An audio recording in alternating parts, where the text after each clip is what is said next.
muwarangarira ihenyukane.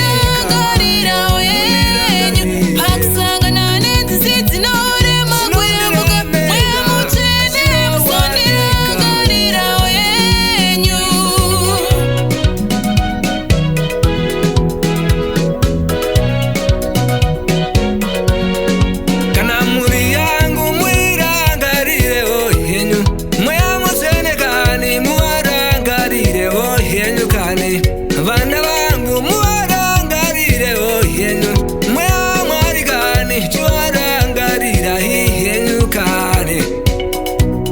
Vakure zvakanaka, vagare zvakanaka, muwarangarire henyukane.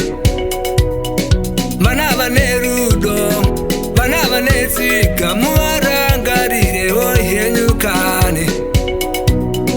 Vana vane tsitsi, vanoziva Mwari, muwarangarire henyukane.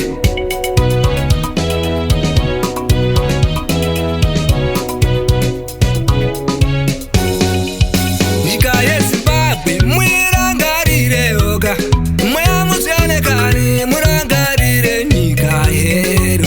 Makairopafadza nezvinhu zvinoshamisa, mweya mutsvanekani chichipo chakabva kwamuri kane. Tsitsi dzakawanda, tsitsi dzinoyevedza, tivake nyika yedu kane. Tsitsi dzakanaka, tsitsi dzinoyevedza, tivake nyika yedu kane. Makomo akawanda anoyevedza, tivake nyika yedu kane. Mhuka dzakawanda, zvisherwa zvakawanda,